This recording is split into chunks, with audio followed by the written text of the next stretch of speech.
Okaeri! Welcome back to my channel, May Between the Pages. My name is Taylor, and today we're going to be doing my July wrap-up.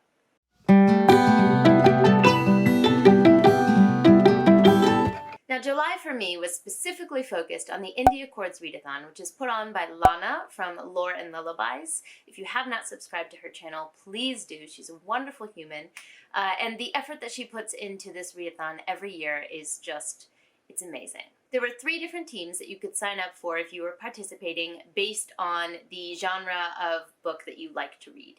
So one was the Narwhals, which was fantasy and sci-fi. The second one, which is the best team, was the Dark Knights, based on horror or darker fantasy, which is the one that I signed up for. And then there were also the Independent Kitties, which was a more romance or contemporary-based genre group.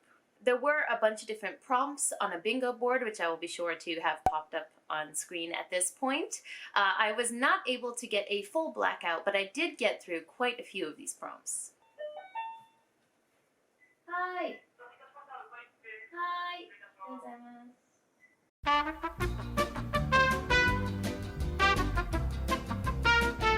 Now, the first book doubled as a read for this readathon, as well as a Spiffbo book. I mentioned in my June wrap-up that I had started Spirits of Vengeance by Rob J. Hayes, which was a book that was assigned to my Spiffbo judge group over on Before We Go blog. And of course, as it's a Spiffbo book, it also works for this readathon. As I had started this book in June, I already had an inkling of my feelings for it, so I decided to read this for the 5-star prediction prompt. Now, any thoughts that I say in this video are not reflective on the Spiffbo competition. It is just simply my individual reading experience with the book, because Spiffbo is a collaboration with tons of different readers, so this is not a reflection on where this book is, you know, in the competition. But personally, for me, it didn't quite reach 5 stars, but I did end up giving it a 4 or 4.5. We follow our main character, Haruto, who is an immortal onmyoji, or someone who goes around on behalf of a shinigami, or a god of death, to pass on different yokai. Yokai can be loosely translated to monster in English, though it does lose some of the Japanese nuance to it when you do that, but basically it translates to monster or spirit in English. This was a found family kind of travel story, where as Haruto goes about his journey as an onmyoji, he gathers a collection of different types of people with different personalities who end up forming like a traveling band together. I love the found family trope with like the chaos vibes of different personalities always meshing together, so I loved that part of this book. Also, there's this little spirit Shiki who's definitely inspired by Makuro Korosuke or Soot Sprites from Ghibli, and she is delightful. I love her whenever she's on page. I'm also a sucker for a wandering story that allows us to see the different creatures in this world, and speaking of that, the creatures in this world were very interestingly crafted. As someone who's very interested in Japanese folklore, mythology, and yokai, so much so that I actually have a series of that title on my channel, I was a little bit hesitant when I first picked up the book, wondering what the representation of those stories would be, but I was very pleasantly surprised, because clearly Hayes has done a lot of research into these stories and these myths, and when tweaks did happen, when the lore was changed a little bit, it was in very interesting and unique ways, and in some cases really added to the story. The ending, or the final battle of this book, is what took off some stars for me, because it felt a bit rushed, and like a lot of things had to happen all at once to tie up some plot points, and I wasn't a fan of that as we kind of took our time with the rest of the book. But that doesn't mean that the final result of the conclusion was not satisfying to me. I like where the characters are at the end of the story. Overall, I had a great time reading this book, and as I said, I gave it a 4 or a 4.5 stars. I definitely plan to read the other books in the Mortal Technique series. I believe it's Never Die, and there might be one other one? I'm not quite sure. If there is another one, I'll be sure to put it on the screen. The next book I read was A Prelude to Ashes by Thiago Abdalla. Now, despite Thiago being on the rival team, the Narwhals, I was very excited to get to his work. A Prelude to Ashes is a prequel to the first book in his main series, A Touch of Light, which I do very much plan to get to, and I'm so hyped for this world, which is kind of a spoiler for how I felt about A Prelude to Ashes, but I loved it. As this is a novella, I'm not really going to go into the plot because basically any points will give away some main points considering the size of the book. But this, as I understand it, is a prequel that talks about the backstory of some of the other characters from the original series, like the main series.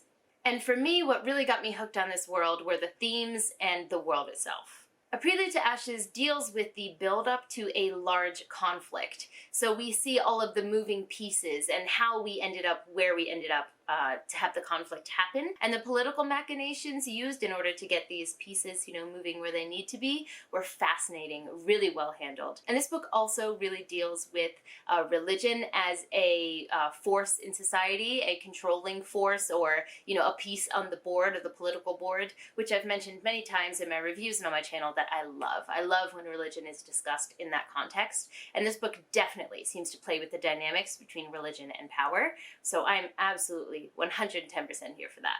And the world is so fascinating, but the thing that really gets me is there are griffins. Gigantic griffins with riders. And it's so epic. Like every time a griffin would enter onto the page, you could feel the enormity of it, the giantness of it, and how just a few of these creatures and their riders can completely shift the outcome of a battle. I've heard there's a lot more like in-depth descriptions and delving into, the griffins and their riders in the main story. So I cannot wait to get to A Touch of Light. It is so high on my TBR.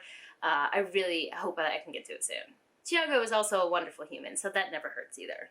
Overall, I gave A Prelude to Ashes 4.5 stars. I forgot to mention that I read A Prelude to Ashes as the prompt for read a book from another country, because Thiago is from Brazil. Now this next book needs literally no introduction because basically everyone has read it and I am late to the party, but that is Legends and Lattes. Everyone that I know told me I would love this book. They were right. They were right.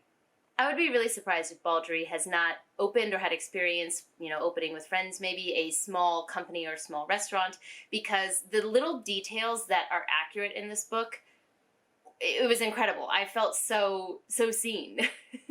For those of you who don't know, my husband and I own a small restaurant food stand here in Fukuoka, and we plan to open a restaurant in the future. And there's a point in this book where Viv has the menu set with just one item on it, and slowly but surely they build the menu, they change the menu based on experiences or recommendations or things that they realize after being open for a while, oh, actually that's not going to work.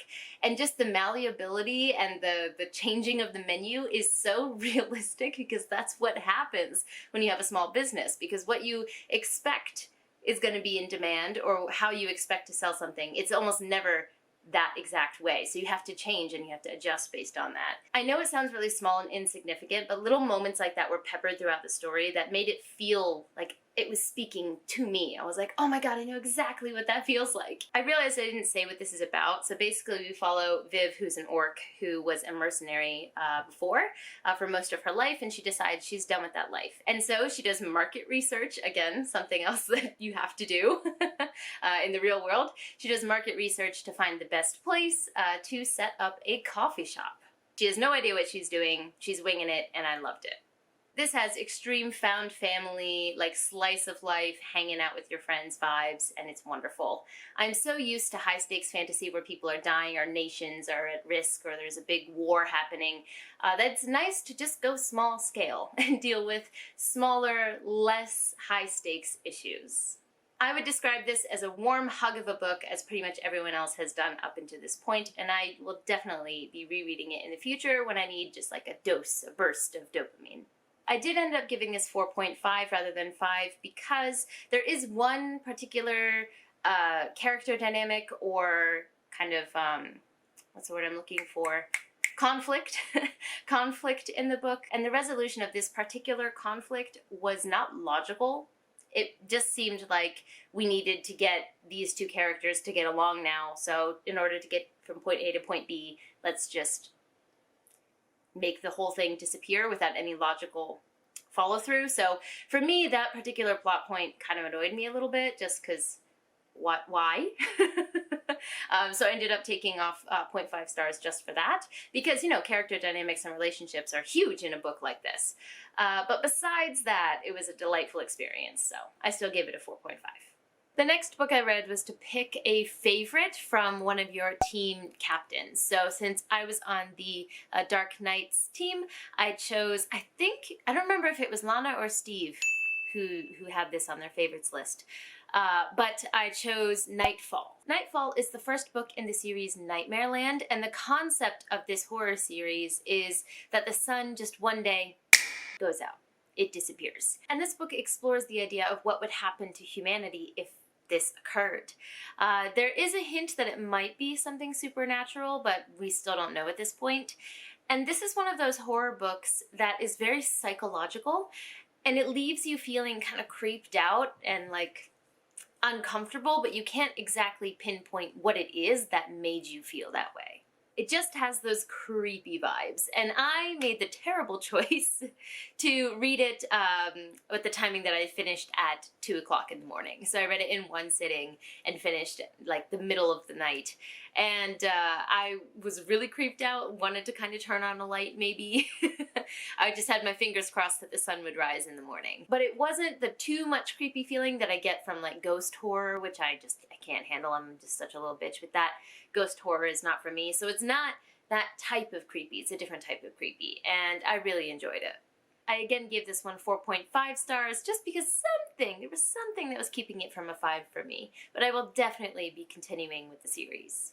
The next book I read was for the prompt to read a diverse book. Now this could be diversity in the author, in any shape or form really in the story. And I decided to go with Griots. The subtitle of this is A Sword and Soul Anthology, and this is a collection of stories put together by Charles R. Saunders and Milton J. Davis. The genre of sword and soul is kind of a play off of sword and sorcery, which is an older style fantasy genre. And Davis mentioned that he was a huge fan of this genre when he was young, but he always felt like something was missing, and he was really yearning to see people who looked like him in an African-based world having these same style adventures. So he decided one day, well, why don't I provide those stories? And through the process of creating these stories and researching others who are interested in them, he found other authors who were doing the same type of work. So he decided to create an anthology of a collection of those types of stories. Now, as with all anthologies, some of the stories really worked for me in this collection and some didn't. It did feel a little not cohesive in the age range of the stories. Some of them read really young and some were decidedly not for young readers. So I wasn't really sure what age group this anthology was trying to aim for, but they all did have, you know, that basis in African history, culture, or just having characters that were from there. Some standouts for me were Skin Magic by P.D. Jelly Clark, which is not a surprise. As you can see, I have a Master of Gin. Oh, I just knocked over my my rocks. I should have known that was going to happen. A Master of Gin and The Haunting of Tramcar 015. I have both of these works by P.D. Jelly Clark behind me in almost every video, so it's not a surprise that I really liked their story in this as well. And I actually wrote a little summary for each of the stories that I liked in my Goodreads review, so I'm just going to read off of that right here, where it says, for Skin Magic, I wrote, "A man has ink that writhes under his skin, but unless he can learn to harness the power he wields, it may just ruin him." The second story that stuck out to me was The Belly of the Crocodile by Minister Faust. This was a really unique story. The writing style is what really stuck with me when I finished it. And the little summary that I wrote was a very interesting piece of writing told from the perspective of an antagonist, a villain origin story of sorts. And the third one that really stuck out to me was The Three-Faced One by Charles R. Saunders. I wrote, fantastically written story of a God-touched hero as he stumbles across a conflict between two groups in a forgotten corner of the world. Is this simply human nature at work, or is there a supernatural element to this dispute? This last story has a very epic, high fantasy feel to it, where there's clearly a larger world that this particular story takes place in, and it gives you the feeling that there's so much more of this world to explore, a lot of other stories to go on with our main character, and I happen to have found out that there are other stories with this character, so I'm interested in diving into those in the future. Overall, I gave the collection 3 stars, but that's pretty good for an anthology, I would say. There was a second anthology put together called Griots Sisters of the Sword, which focus on female main characters or stories about African women, and so that's something that I definitely plan to read in the future as well. So that's all that I read for the Indie Accords, and then I did, even though I finished this in August, I'm going to count it as July, but the other book that I did read was trad published, and that is Speaking Bones by Ken Liu. If you've seen my post on Twitter about this series, or you've talked to me at all really in the last couple weeks, you'll know that this series just had a fantastic finale, and it has been solidified as one of my absolute favorite fantasy series of all time. Ken Liu really did the thing. Like, he did that.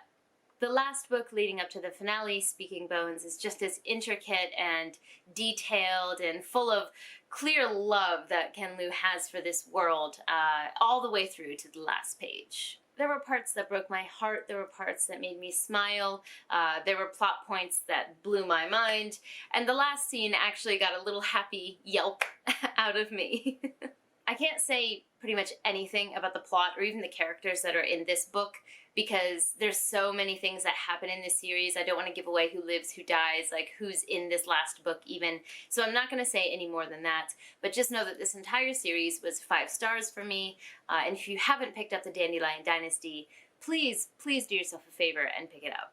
I guess I should give you just a quick summary of the first book, which is kind of hard to do, but The Grace of Kings starts with 2 characters, Kunigaru and Matazinzu, and both of them are from completely different walks of life, different worlds, but their stories end up coming together because they're living under a tyrannical emperor, and they want to change the world in their own way.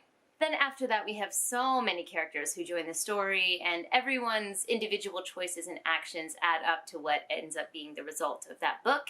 And then after that, it's so big in scope. It's so hard for me to describe, but things take off from there. I plan to do a full review video for the series in the future at some point.